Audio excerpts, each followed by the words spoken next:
जय श्री स्वामी समर्थ. नमस्कार मित्रांनो, स्वामी गुरुकृपा आहे आपल्या आध्यात्मिक आणि राशी भविष्याच्या विशेष चॅनलमध्ये तुमचं मनपूर्वक स्वागत आहे. मित्रांनो, आजचा हा विशेष संदेश खास करून तुळ राशीच्या मित्रांसाठी महत्त्वाचा मानला जाऊ शकतो. जर तुमची रास तुळ असेल किंवा तुमच्या घरातील, कुटुंबातील किंवा मित्रपरिवारातील कोणाची रास तुळ असेल तर हा व्हिडिओ शेवटपर्यंत नक्की पहा. कारण येणाऱ्या दर अमावस्येनंतर काही अशा परिस्थिती निर्माण होऊ शकतात ज्यामध्ये घाईघाईने घेतलेला निर्णय किंवा चुकीच्या व्यक्तीवर ठेवलेला विश्वास तुम्हाला अडचणीत आणू शकतो. त्यामुळे आज आपण अशा 3 प्रकारच्या व्यक्तींविषयी जाणून घेणार आहोत, ज्यांच्यापासून या काळात सावध राहणे तुमच्यासाठी फायदेशीर ठरू शकते. गेल्या काही दिवसांपासून अनेक तुळ राशीच्या व्यक्तींना कामात अडथळे, मानसिक तणाव, नातेसंबंधातील गैरसमज किंवा आर्थिक चिंतेचा सामना करावा लागला असेल. काही गोष्टी तुमच्या मनासारख्या घडल्या नसतील तर काही ठिकाणी अपेक्षा असूनही योग्य साथ मिळाली नसेल.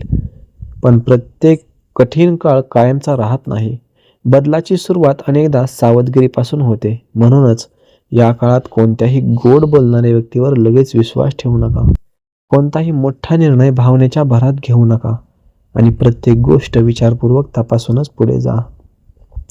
येणाऱ्या दर अमावस्येनंतर तुमच्या आजूबाजूला 3 प्रकारच्या व्यक्तींचा प्रभाव जाणवू शकतो. पहिला प्रकार म्हणजे तुमच्या प्रगतीचा मत्सर करणारी व्यक्ती. ती समोरून तुमचे कौतुक करेल पण मागून तुमच्या कामात अडथळे निर्माण करण्याचा प्रयत्न करू शकते. दुसरा प्रकार म्हणजे चुकीचा सल्ला देणारी व्यक्ती. तिचे बोलणे सुरुवातीला योग्य वाटेल पण त्यावर विचार न करता निर्णय घेतल्यास नुकसान होण्याची शक्यता निर्माण होऊ शकते. तिसरा प्रकार म्हणजे तुमच्या भावनांचा गैरफायदा घेणारी व्यक्ती. ती तुमच्या विश्वासाचा उपयोग स्वतःच्या फायद्यासाठी करण्याचा प्रयत्न करू शकते. त्यामुळे या काळात विवेक, संयम आणि शांत विचार यांना सर्वाधिक महत्त्व द्या. याचा अर्थ असा नाही की प्रत्येक व्यक्ती तुमचा विरोधक आहे. उलट तुमच्या आयुष्यात अनेक चांगल्या व्यक्तीही असतील, पण योग्य आणि अयोग्य यातील फरक ओळखण्याची वेळ आता आली आहे. म्हणून कोणत्याही अफवांवर विश्वास ठेवू नका. कोणालाही वैयक्तिक माहिती सहज सांगू नका आणि महत्त्वाच्या आर्थिक किंवा कौटुंबिक निर्णयांमध्ये ज्येष्ठांचा सल्ला घ्या. श्रद्धा आणि सकारात्मक विचार ठेवा, पण त्याचबरोबर जागरूकताही तितकीच महत्त्वाची आहे. आजच्या या विशेष व्हिडिओमध्ये आपण सविस्तर जाणून घेणार आहोत की दर अमावस्येनंतर तुळ राशीच्या व्यक्तींनी कोणत्या गोष्टींपासून सावध राहावे, कोणते संकेत ओळखावेत, कोणत्या चुका टाळाव्यात आणि आपल्या जीवनात सकारात्मक बदल घडवण्यासाठी कोणते योग्य पाऊल उचलावे. त्यामुळे हा व्हिडिओ शेवटपर्यंत नक्की पहा. मित्रांनो, आता आपण ते 3 प्रकारच्या व्यक्तींबद्दल सविस्तर जाणून घेणार आहोत, ज्यांपासून दर अमावस्येनंतरच्या काळात तुळ राशीच्या व्यक्तींना अधिक जागरूक राहणे योग्य ठरू शकते. येथे शत्रू नेहमी उघडपणे विरोध करणारी व्यक्तीच असेल असं नाही. काही वेळा समोरून आपुलकी दाखवणारी, गोड बोलणारी किंवा सतत तुमच्या जवळ राहणारी व्यक्तीसुद्धा नकळत किंवा जाणून बुजून तुमच्या प्रगतीत अडथळे निर्माण करू शकते. त्यामुळे या काळात प्रत्येक नात्याकडे शांतपणे, समजूतदारपणे आणि विवेकाने पाहणे अधिक महत्त्वाचे ठरेल. पहिला प्रकार म्हणजे मत्सर बाळगणारी व्यक्ती. तुमचे यश, तुमची प्रगती किंवा तुमचा वाढता आत्मविश्वास काही लोकांना सहज पचत नाही. अशी व्यक्ती तुमच्या कामातील छोट्या चुका मोठ्या करून दाखवण्याचा प्रयत्न करू शकते किंवा तुमच्याबद्दल चुकीच्या अफवा पसरवू शकते. म्हणून प्रत्येक गोष्ट सर्वांसमोर सांगण्याऐवजी योग्य वेळी आणि योग्य व्यक्तीला सांगा. तुमची पुढील योजना, आर्थिक व्यवहार किंवा वैयक्तिक निर्णय प्रत्येकाला सांगण्याची गरज नसते. शांतपणे काम करणारी व्यक्तीच अनेकदा मोठे यश मिळवते. दुसरा प्रकार म्हणजे चुकीचा सल्ला देणारी व्यक्ती.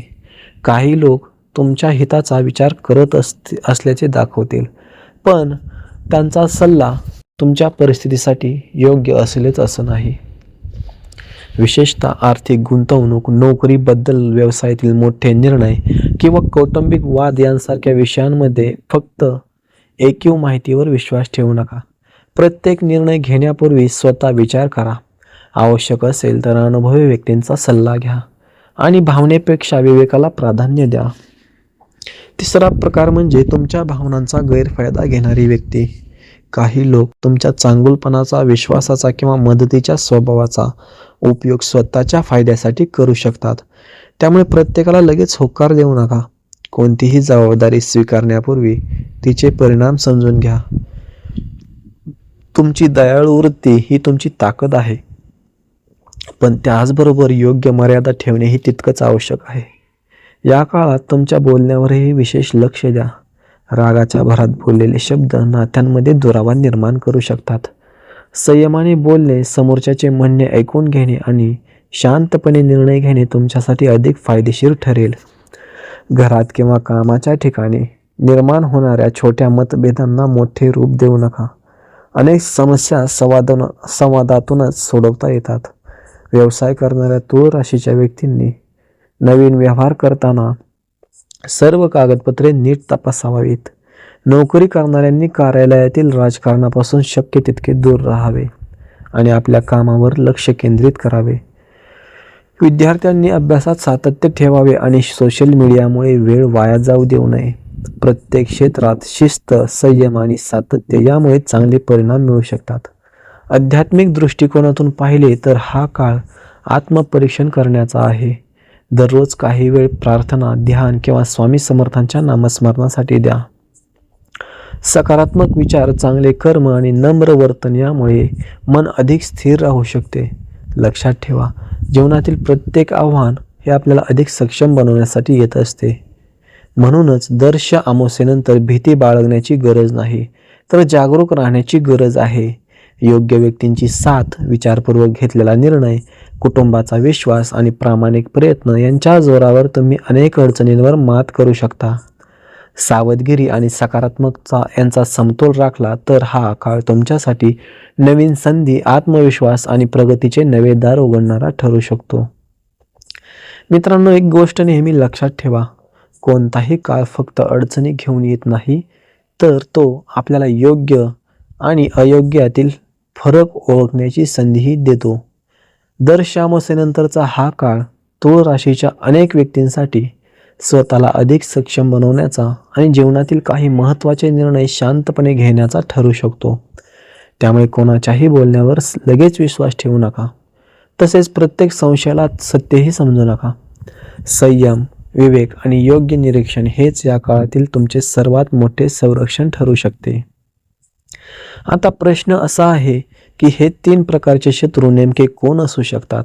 त्यांच्या वागण्यात कोणती चिन्हे दिसू शकतात? त्यांच्यापासून स्वतःचे आणि आपल्या कुटुंबाचे संरक्षण कसे करावे?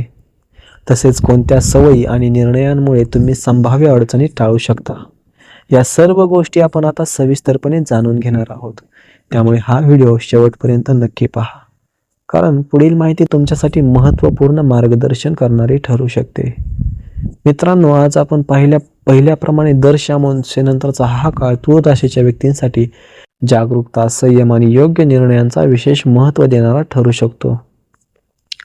जर तुमच्या आजूबाजूला नकारात्मक विचार करणाऱ्या, चुकीचा सल्ला देणाऱ्या किंवा तुमच्या विश्वासाचा गैरफायदा घेणाऱ्या व्यक्ती असतील, तर त्यांच्यापासून शांतपणे आणि समजूतदारपणे अंतर ठेवा. कोणताही मोठा निर्णय राग, भीती किंवा भावनेच्या भरात घेऊ नका. आपल्या कुटुंबाचा सल्ला, ज्येष्ठांचा अनुभव आणि स्वतःच्या विवेक यांचा आधार घ्या. अनेकदा योग्य वेळी घेतलेला एक छोटासा निर्णय भविष्यात मोठ्या संकटापासून वाचवू शकतो. दररोज काही क्षण स्वामी समर्थांच्या चरणी प्रार्थना करा.